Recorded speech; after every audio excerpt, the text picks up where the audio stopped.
CHFA FirstStep could be the solution to making your first home purchase. Let's find out as I cover all the details about the CHFA FirstStep program. My name is Scott Wynn, and I'm a licensed mortgage advisor in Colorado with the Wynn and Egan team at Citywide Home Loans. Are you looking to make your first home purchase? Well, I want to help you. I believe that if you want to buy, I can help make it happen. Not everyone has 20% to put down or perfect credit, but you know what? That's okay. Our YouTube channel is dedicated to helping the Colorado first-time homebuyer make their first home purchase a reality, maybe even sooner than you thought possible. If you want to buy a home in the next 12 months, then hit that subscribe button, and together we'll make it happen. Is CHFA's FirstStep program a good program for you when you buy your home? Let's find out. The first requirement the CHFA FirstStep has is that you must be a first-time homebuyer. Now, according to mortgage rules, a first-time homebuyer is someone who has not owned a home in the most recent 3 years. So if you've had no ownership interest at all, or in the most recent 3 years, you're considered a first-time homebuyer. If you're not a first-time homebuyer, there are a couple of exceptions that are allowable with the CHFA FirstStep program. First is qualified veterans. The other exception is anybody purchasing in a targeted area. Targeted areas are set by HUD, and CHFA has a tool to be able to look up and see if your property that you're looking at purchasing is located in a targeted area.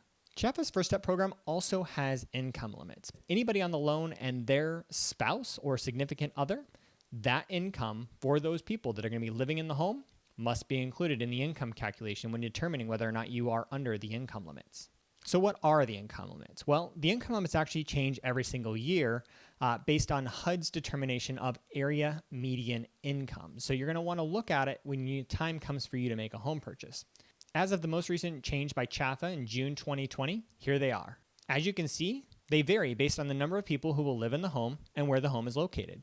So for 2 or less in the Denver metro area, that's $100,000, and for 3 or more, $115,000. And as you can see, they go even higher if you're purchasing in a targeted area. You may have noticed on that income limit chart that CHFA also has purchase price limits as well. Here's the chart again. As you can see, the max purchase price for CHFA FirstStep varies by county. But in Denver Metro, it's $510,400. Just like the income limits, these purchase price limits change each year as well. So you're going to want to double check the purchase price limits at the time that you're purchasing. All right, so you need to be a first-time homebuyer, you have to be within the income limits, and you have to be below the purchase price limits. So you might be wondering, what other restrictions are there? Well, there's just one more. The home you're financing cannot be a multi-family home, meaning like a duplex or a triplex, fourplex, something like that.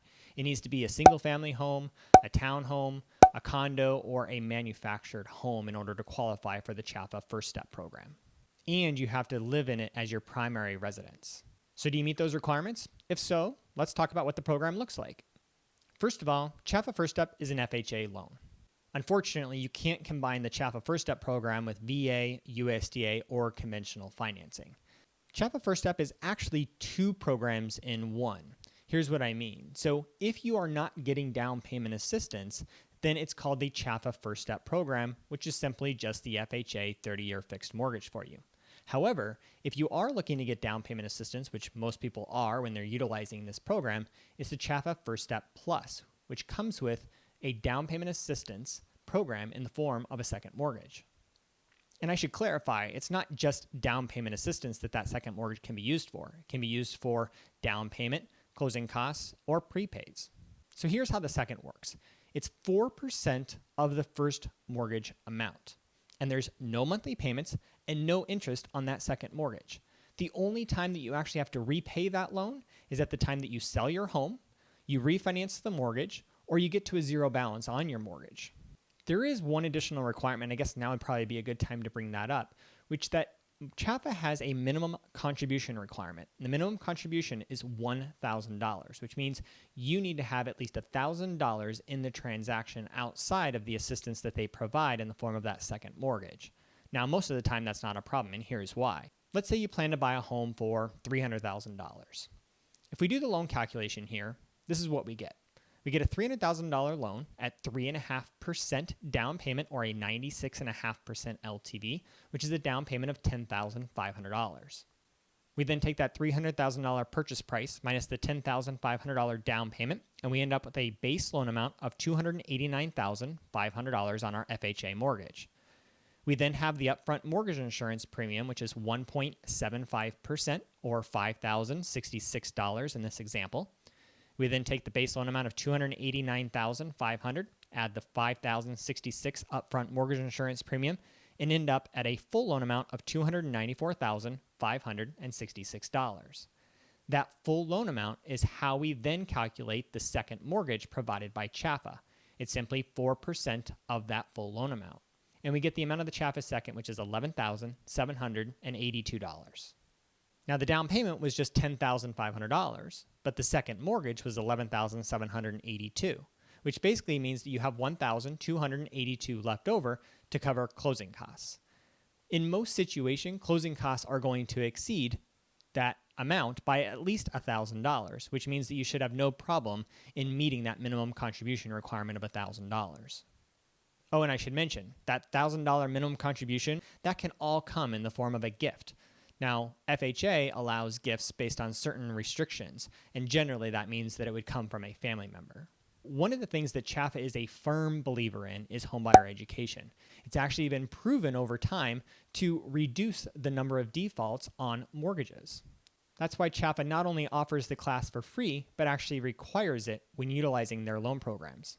All borrowers who are on the loan must attend a homebuyer education class, either online or in person, in order to get CHFA financing. Now, normally, online classes will carry a fee. However, due to the COVID-19 pandemic that we're dealing with, they have lifted that restriction and are now offering online classes for free. There you have it, the CHFA FirstStep program.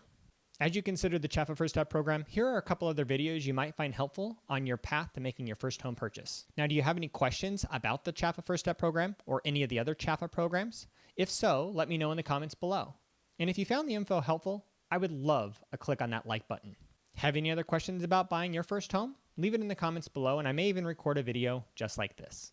If you're serious about making your first home purchase, I've got a ton of great info that will help you in making that all possible. Check out these other videos that I've recorded before, and you can always call or text us at 720-608-5533.